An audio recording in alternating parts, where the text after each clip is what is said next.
ना? आहे ना लक्षात? अभंग लक्षात राहिले पाहिजेत, नाहीतर आमच्या लक्षात विनोद राहतो फक्त कीर्तनातला. अभंग कुठला होता ते नाही सांगता येत पटकन दुसऱ्या दिवशी सुद्धा.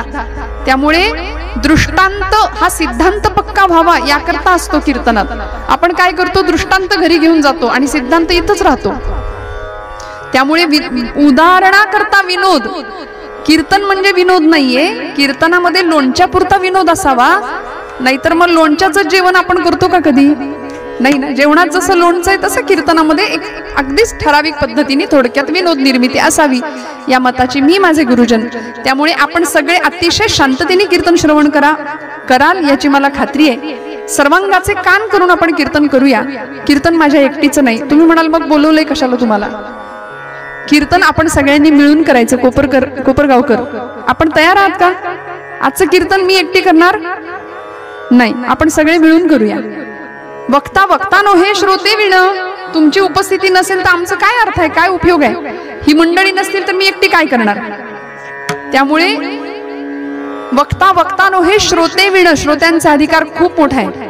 आपण सगळ्यांनी मिळून आजची कीर्तन सेवा आई भगवतीच्या चरणावर समर्पित करायची. आणि हे अधिष्ठान ही ग्रामदेवता आहे. स्थलदेवता, कालदेवता, ग्रामदेवता, जलदेवता. प्रत्येक गावामध्ये ग्रामदेवतेचं काही विशिष्ट आगळं वेगळं स्थान आहे. आणि या सगळ्याचा परिचय आम्हाला कोणी करून दिला हो? आम्हाला या सगळ्याचा परिचय आमच्या संतांनी करून दिला. म्हणून आजचा अभंग संतांचा, ब्रह्मपदाला पोहोचलेल्या संतांना वंदन करणारा, संतांच्या सहवासाचा, संतांच्या सानिध्याचा मनुष्य जीवनावर होणारा परिणाम नामदेव महाराज आजच्या अभंगात सांगतायत. किंबहुना परब्रह्म स्वरूपामध्ये विलीन झालेले संत, ब्रह्म आणि संत एकच कसे आहेत हे सांगणारा हा अभंग आहे. किंबहुना त्यांच्या सहवासामध्ये जाण्याकरता प्रापंचिक मनुष्यांनी काय करायचं याचा विचार आपण आज करायचा. कारण या संतांनी आम्हाला आमच्या देवाला जवळ केलं बरं का. देवापेक्षा सुद्धा देव बघायचंय तर कुणाच्या पायाशी जावं लागेल? संतांच्या पायाशी जावं लागेल. देवर्षी नारद भक्तीचे आचार्य होते. पुराणांमध्ये नारदांच्या अनेक कथा आहेत. भगवत प्राप्ती करता नारदांनी अनेकांना मार्ग दाखवला.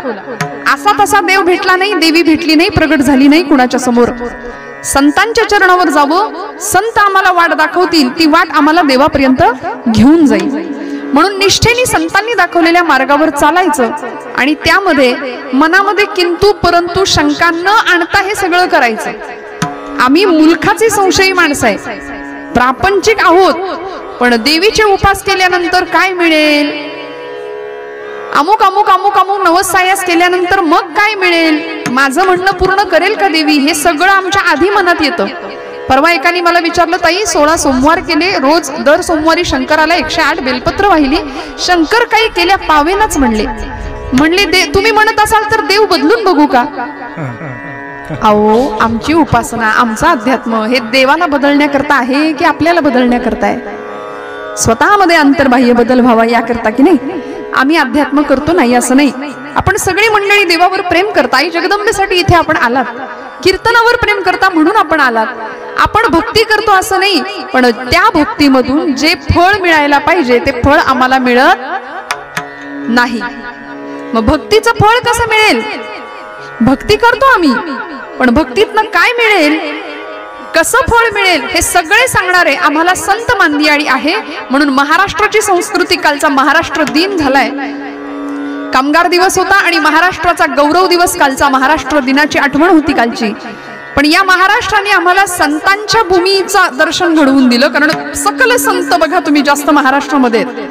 आमची आळंदी, आमचं देहू तुकोबरायांचं, ज्ञानोबांची आळंदी, पंढरपूर, पांडुरंग परमात्मा महाराष्ट्रातच त्याला उभं राहावं असं वाटलं 28 युगांपासून तिष्ठत विटेवर. अशी सुंदर भूमी आम्ही स्वतःला भाग्यवान म्हटलं पाहिजे. आणि या भूमीमध्ये संतांच्या विचारांचं पोषण आणि सिंचन झालंय, म्हणून आम्ही इथे सुखाने समाधानाने कीर्तन श्रवण करू शकतो.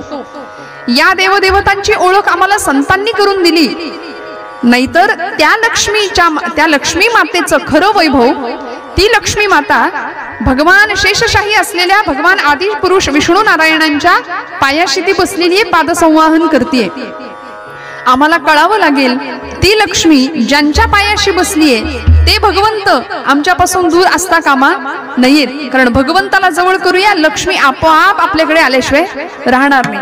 मी पुन्हा सांगते, लक्ष्मी म्हटलं की आपल्याला पैसा एवढंच कळतं, म्हणून आपण लहान मुलाला सुद्धा जन्माला आल्यापासून नव्हे, त्या पोटात असल्यापासूनच त्याच्या मनावर असे संस्कार करतो, बाळा भरपूर मोठा हो, उत्तम शिक्षण घे, भरपूर मोठा हो आणि भरपूर पैसे कमव, भरपूर पैसा कमव. या लक्ष्मीला प्रसन्न करण्याकरता आज तुम्ही आम्ही सगळे धावतो, सगळे पळतो. पण याही पेक्षा अशी जगन्माता आहे की जी खऱ्या अर्थी राक्षसांचा निपात करण्याकरता सिद्ध झाली, कटिबद्ध झाली.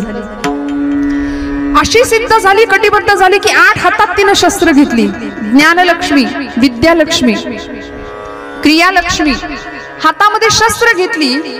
8ही हातांमध्ये शस्त्र धरलेली ती अष्टभुजा जगदंबा सिद्ध झाली. सगळ्या देवतांनी तिची स्तुती गायली.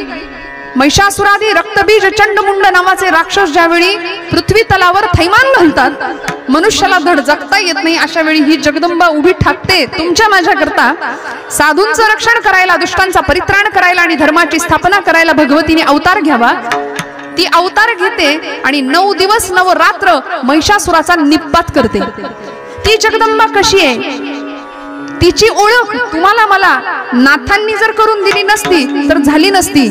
काय केली हो? अनादि निर्गुण प्रगटली भवानी, अनादि निर्गुण प्रगटली भवानी, मोह महिषासुरमर्दना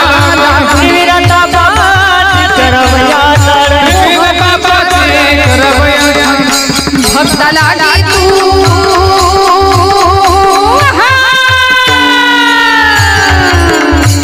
भक्ताला तू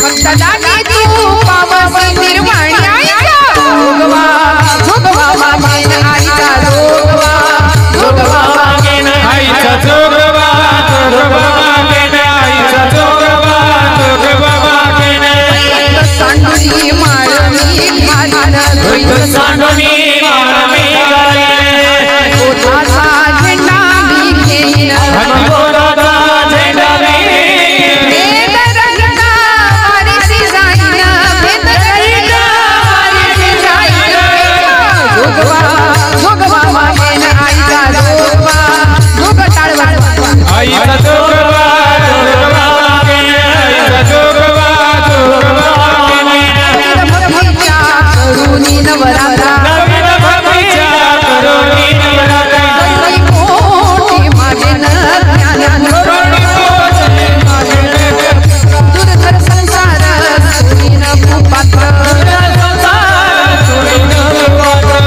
संसार संसार सोडीन भूपात्र आईचा जोगवा जोगवा मागेन आईचा जोगवा जोगवा आईचा जोगवा जोगवा मागेन आईचा जोगवा जोगवा मागेन साजणी झाले मी निसंग विकल्प नवऱ्याचा तोडीला संग विकल्प नवऱ्याचा तोडीला काम मोघे झाडीले माग आला बळा बळा मार्ग सुरंग झाला मार्ग सुरंग आईचा जोगवा जोगवा मागेन आईचा जोगवा जोगवा मागेन आईचा जोगवा जोगवा मागेन आईचा जोगवा जोगवा मागेन जोगवा मागेन जोग मागितला आमच्या नाथांनी. आईचा जोगवा मागुनी ठेविला, एका जनार्दनी एकपणे देखिला. जन्म मरणाचा वर्णाचा फेरा मी चुकविला. आईचा जोगवा जोगवा मागेन आईचा जोगवा जोगवा मागेन आईचा जोगवा जोगवा मागेन आईचा जोगवा जोगवा मागेन. आई राजा उध उध म्हणून जागर घातला होता संत श्रेष्ठ एकनाथ महाराजांनी. संतांनी आम्हाला देवदेवतांची ओळख करून दिली, आठवण करून दिली. कारण देव आणि संत दोन नाहीच.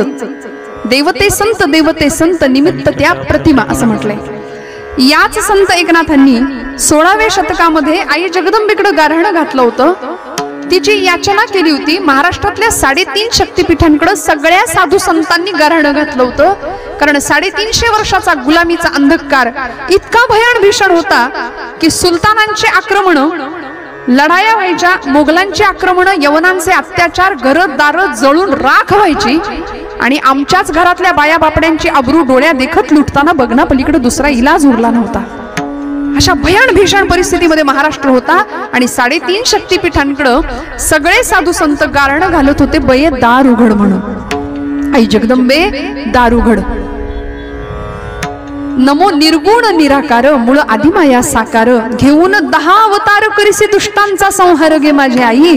म्हणून तिच्याकडे आई जगदंबेकडे याचना केली. ती जगदात्री आहे. या जगदात्रीची ओळख आम्हाला संतांनी करून दिली. म्हणून असे संत नेमके कसे आहेत की ज्या संतांनी आम्हाला देवाजवळ नेलं, नवे देवत्व नराचा नारायण होण्याकडची वाटचाल शिकवली. नर अगर करणी करे तो नर का नारायण बन जाय. काय करायचंय नारायण होण्याकरता? पाथरवट मूर्तिकार काम चालू होतं बरं का, मूर्ती बनवण्याचं. आई जगदंबेची मूर्ती बनवायचं काम चालू होतं. मस्त आता नवरात्रीचे दिवस आले होते आणि मूर्ती घडवण्याचं काम चालू होतं.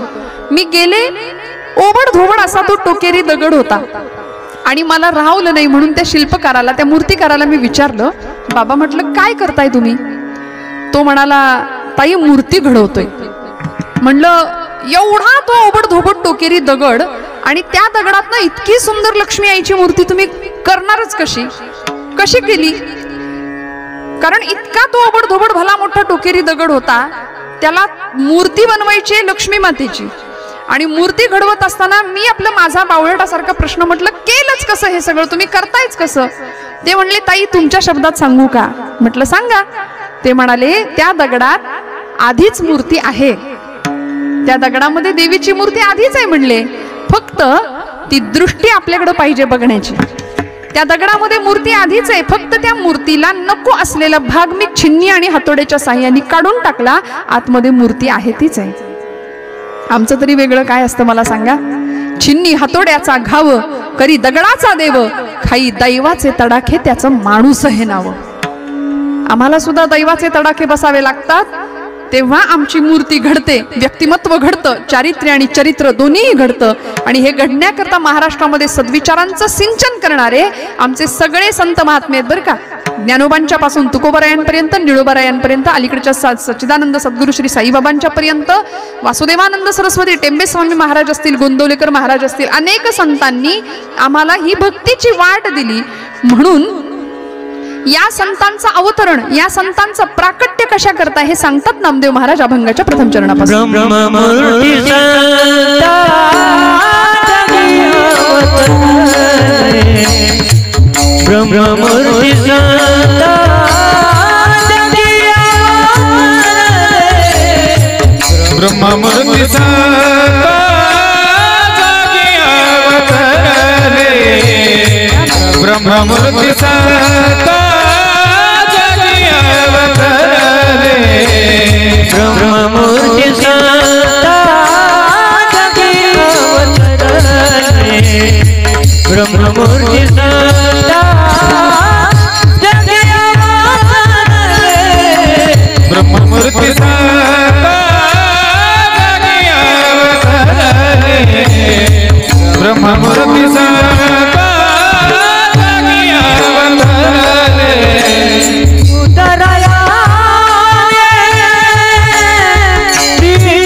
ब्रह्ममूर्ती संत जगी अवतरले, उद्धरावया आले दीन जना, ब्रह्ममूर्ती संत जगी अवतरले. सावकाश तुमच्या पद्धतीने चालू दे, काही माझी अडचण नाही.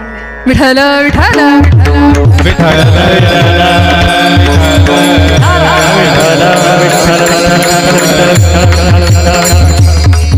आपण जागे आहेत का सगळे? काही अवघड वाटतंय नाही ना? जेणेकरून मूर्ती ठसावी अंतरी श्रीहरीची, ऐसी कीर्तन मर्यादा हो संतांच्या घराची. या नाथांच्या मर्यादेत कीर्तन करायला आवडतं, त्यामुळे श्रोत्यांनी सुद्धा त्या जबाबदारीने कीर्तन श्रवण केलं पाहिजे, ही माझी धारणा आहे. त्यामुळे खूप लक्ष देऊन ऐका. ब्रह्ममूर्ती संत जगी अवतरले, उद्धरावया आले दीन जना. संतांचं अवतरण कशा करताय, संतांचे तुमच्या माझ्यावर असलेले उपकार किती आहेत, या सगळ्याचा उहापोह करायला गेलो ना तर माऊलींचा हरिपाठ समोर ठेवा. एका हरिपाठासाठी माऊलींचे 1000 वेळा पाय धरले तरी ते कमी ठरेल. नाथांचं भागवत असू दे, तुकोबांची गाथा असू दे, पण हे सगळं आम्ही एका बासनात पोथीत गुंडाळून ठेवून दिले घरात, है की नाही? एक आजी होती, छान लेकाला एकुलता एक मुलगा, इतकं त्याला लहानाचं मोठं केलं, भरपूर वाढवलं, प्रचंड पैसा कमवायला शिकवलं, शिक्षण दिलं. पती निघून गेला, त्यामुळे एकटी विधवा आयुष्य जगली, पण मुलाला खूप सुंदर शिकवलं आणि परदेशी शिकायला पाठवलं. बरं का, ऐकताय ना सगळे? परदेशी शिकायला पाठवलं. पहिली 2 वर्ष जवळ असलेल्या पैशांवर जमलं, भागलं. मुलगा गेला आणि 3ऱ्या वर्षी हीच म्हातारी आजी भीक मागायची वेळ आली. हो, भीक मागायची वेळ आली. लोक नावं ठेवायला लागले, आजीबाई इतकं केलं, रक्ताचं पाणी केलं, हाडाची काढ केली, जीवाचं रान केलं. बघा, सगळं माहितीये तुम्हाला. जीवाचं रान केलं, सगळं केलं, पण म्हणले काहीच उपयोग नाही. तुमचा लेक तुमच्याकडे बघत सुद्धा नाही, येत सुद्धा नाही. म्हणाले काय उपयोग आहे शिक्षण देऊन आणि संस्कार करून? तर ती आजी म्हणली, नाही ग, मुलगा येत नाही हे मान्य आहे, पण दर महिन्याला काहीतरी म्हणली पाठवतो, मला चिठ्ठी पाठवतो, चिठ्ठी पाठवतो, काहीतरी कागद पाठवतो. म्हटलं कसले कागद आहेत बघू बरं. आज जाऊन बघितलं तर चेक होते, दरवर्षी आलेले 50-50 हजाराचे चेक असे लटकून ठेवले होते, आठवण म्हणून. त्यांना माहितीच नव्हतं, जुना काळ, त्या म्हातारी आजीला माहितीच नव्हतं की या चेक मधून आपल्याला पैसे काढायचे. मला सांगायचंय दृष्टांत यासाठी की असं करोडो रुपयांचे चेक तुमच्या माझ्या घरात आहेत, ग्रंथांच्या रूपाने, आणि हे घरातच असून आम्ही त्याला असं गुंडाळून ठेवले की काय बिशात ज्ञानेश्वरीची बाहेर येईल. गुंडाळून ठेवले पोथीत आवळून. करोडो रुपयांचे चेक ग्रंथांच्या रूपाने तुमच्या माझ्या घरात आहेत, पण आम्ही मात्र भीक मागतोय बाहेर. मला माफ करा. का? मानसिक स्वास्थ्य नाही, शांतता नाही, समाधान नाही. सध्या सगळ्या जगाची भूक आहे, सत्ता, संपत्ती, ऐश्वर्य, वखवक वखवक वाढवली आहे नुसती, समाधानच नाही. शेजारी एखादी वस्तू आली की आमची गृहिणी अशी नुसतं वर खाली जीव होतो, आपल्याकडे कधी येणार, आपल्याकडे कधी येणार. दुनिया एका बाजूला आणि शेजारी एका बाजूला असतात. त्यामुळे अनुकरणासारखं भिकारी सौंदर्य या जगात दुसरं कुठलंच नाही, असं एक वाक्य आहे. आम्ही दुसऱ्यासारखं जगायला बघतो, दुसऱ्यासारखं वागायला बघतो. परमेश्वराने स्वतंत्र अस्तित्व देऊन तुम्हाला मला जन्म दिलाय की नाही? मग स्वतःतली आतली श्रीमंती ओळखूया, जी संतांनी ओळखली. 16 वर्षाच्या ज्ञानदेवांना आत्मचैतन्याचा साक्षात्कार झाला आणि संजीवन समाधी तत्वापर्यंत पोहोचले. सोपं नव्हतं. जगाने काय दिलं? फक्त अवहेलना, अपमान, त्रास, दुःख सगळं दिलं. पण त्याच ज्ञानदेवांनी सिद्ध करून दाखवलं. ब्रह्ममूर्ती संत जगी अवतरले, उद्धरावया आले दीनजना. कारण माहिती होतं की माझा अवतार कार्य या करताच आहे, मला लोकांचा उद्धार करायचा आहे. का बरं आपला उद्धार करावासा वाटला संतांना? कारण मनुष्य नावाची जात, मनुष्य नावाचा प्राणी जन्माला आलाय खरा, पण आपलं हित कशात आहे, आपला उद्धार नेमका कशाने होईल ते कळत नाही. म्हणून तर संध्याकाळ झाली की झी टॉकीज पुन्हा आम्हाला हलूच वाटत नाही, झी मराठी पासून. खरं तर ही वेळ आपली झी मराठीची आहे बरं का महिला मंडळ.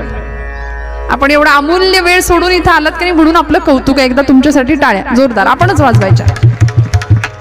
कारण बघा ना, टीव्ही असू दे, सोशल मीडिया असू दे, व्हॉट्सअप असू दे, फेसबुक असू दे, या सगळ्यांच्या इतक्या आम्ही आहारी गेलो आणि आधुनिक सुखाच्या मागे लागता लागता आमचं मूळ अध्यात्म, भक्ती तत्व, श्रीमंती, भारतीय परंपरा, व्रतवैकल्य हे सगळं बाजूला पडलं आणि नको त्या गोष्टींच्या आहारी आम्ही जायला लागलो.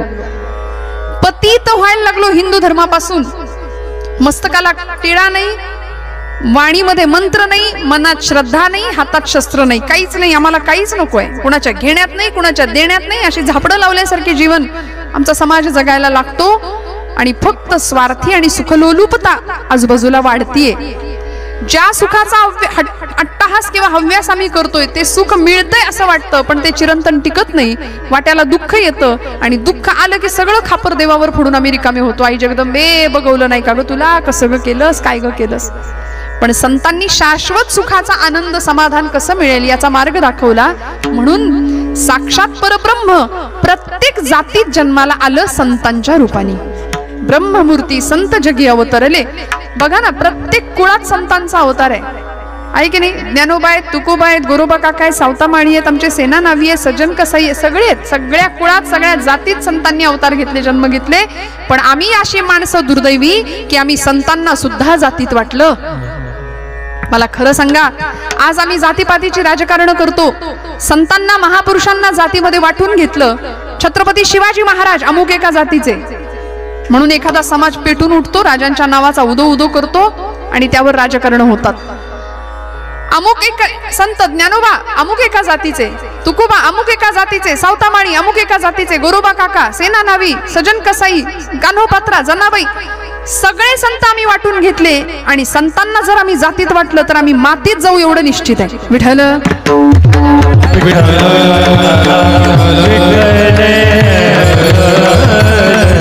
कीर्तनामध्ये यासाठीच येऊन बसायचं श्रोते हो.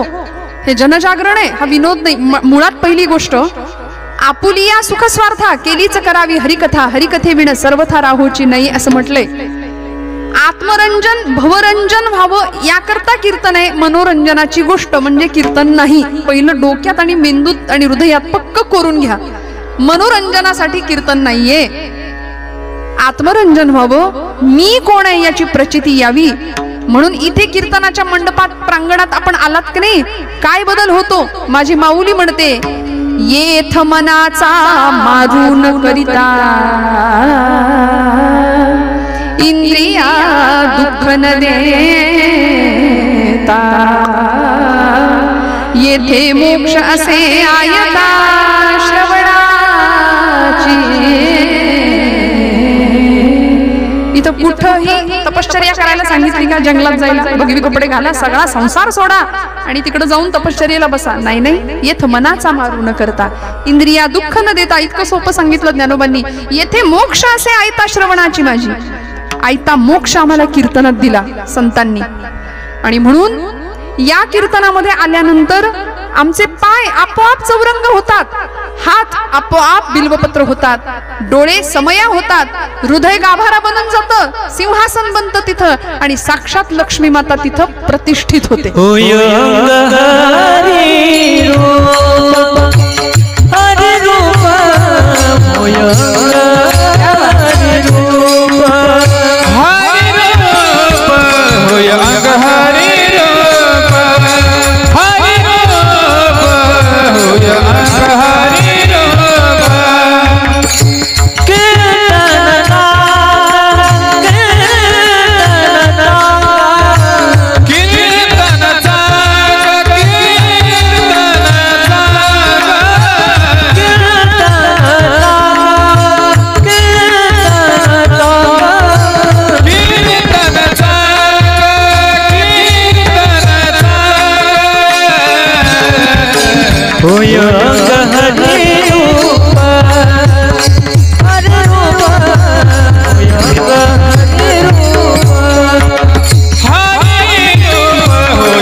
कीर्तन चांग होय अंग हरिरूप.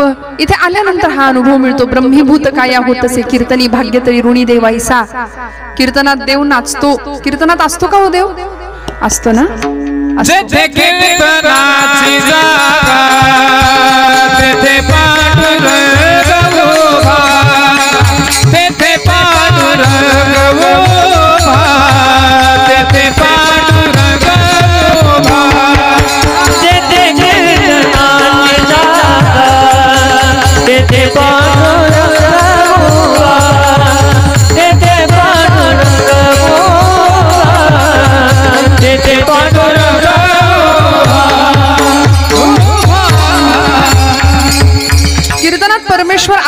श्रद्धेने आपण कीर्तन श्रवण करायचं. म्हणून म्हटलं वक्त्याची आणि श्रोत्याची काहीतरी जबाबदारी राहते कीर्तनामध्ये. उगीच टाइमपास नाही, लाईफ पास करण्याचं शास्त्र म्हणजे कीर्तन आहे. विठ्ठल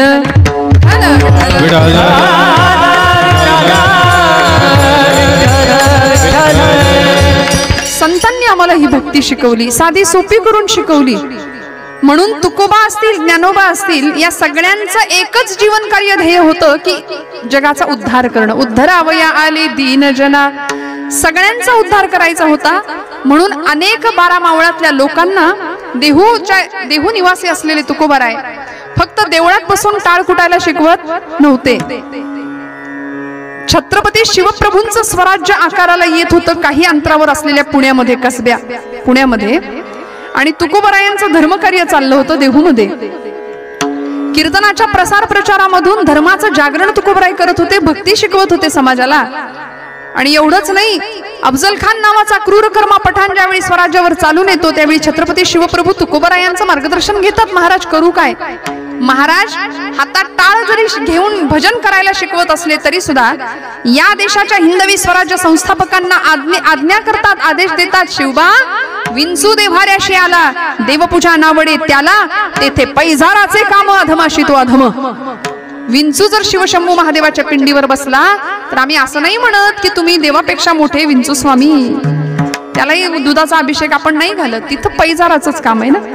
मग अधमाशी तो अधम, उद्धटासी उद्धट, खटनटासी खटनट, हे सगळं संतांना आम्हाला वेळोवेळी ओरडून ठासून सांगावं लागलं, सावध करावं लागलं, हिताच्या ठिकाणी जाग करावं लागलं. आणि म्हणून या संतांचं एकमेव कार्य उद्धरावया आले दीन जना. 12 मावळातल्या लोकांना एकत्र करायचं तुकोबरायांनी. सगळ्यांना एकत्र घ्यायचे आणि शिवशंभू महादेवांच्या पिंडी समोर शपथ घ्यायला लावायचे. स्वराज्य कार्यासाठी एकत्र जा, छत्रपतींच्या कार्याला समर्पित व्हा. सामर्थ्य आहे चळवळीचे जो जो करील तयाचे, परंतु तेथे भगवंताचे अधिष्ठान पाहिजे. या न्यायाने आपण या देवाचं, देशाचं आणि धर्माचं काहीतरी देणं लागतो हे सर्वसामान्य जनतेला कळावं. याकरता धर्म या शब्दाचा अर्थ सुद्धा सांगतात. धर्माचे पालन, धर्माचे पालन, धर्माचे पालन, पाखंड खंडन करणे, पाखंड खंडन करणे,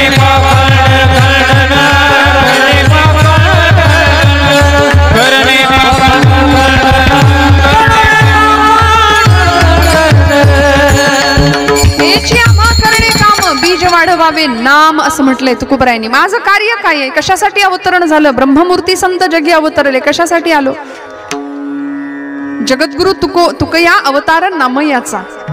त्यामुळे हे अवतरण सोपं नव्हतं, साधन होतं. आमच्यासारखे आम्ही जन्माला येतो, निघून जातो, पण संतांचं अवतरण काहीतरी वेगळं आहे.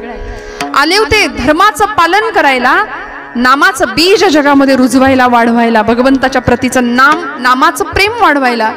आणि असे संत आल्यानंतर होतं काय? अनेक ब्रह्मादिकांनी सुद्धा ज्यांच्या पायाशी जावं अशा घटना संत चरित्रामध्ये घडतात. एवढंच नाही, संतांच्या नामाचा उच्चार जरी केला तरी आमच्या ठिकाणचं पाप नष्ट होतं. दुसऱ्या चरणात नामदेव महाराज ब्रह्मादिक त्याचे वंदिती पायवनी, ब्रह्मादिक त्याचे वंदिती पायवनी,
वंदिती पायवणी नाम घेता वदनी दोष जाती.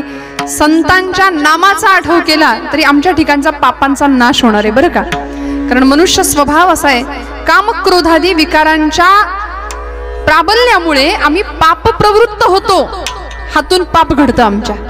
आणि पाप शरीर नाही करत, पाप मन करतं आधी, मग शरीराकडून क्रिया घडते, मनात पाप येतं.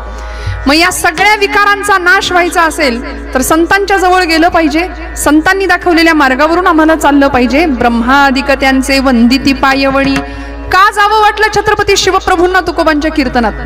पुण्यामध्ये निवडुंगा विठोबाला तुकोबरायांची कीर्तनं रंगायची, देहूमध्ये महाराजांची कीर्तनं रंगायची. आणि या हिंदवी स्वराज्याचे संस्थापक असलेले छत्रपती शिवप्रभू राजांच्या तुकोबांच्या कीर्तनात येऊन बसायचे. एवढा अधिकार होता भक्तीचा, एवढं सामर्थ्य होतं की पांडुरंग कीर्तनामध्ये नाचत होता नामदेव महाराजांच्या. इतका नाचायचा, पितांबर सुटला तरी भान नव्हतं देवाला. एक चिटाळी झाली चंद्रभागे वाळवंटी.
प्रेमे पुढे नाचे पांडुरंग. असा अधिकार होता नामदेव महाराजांचा.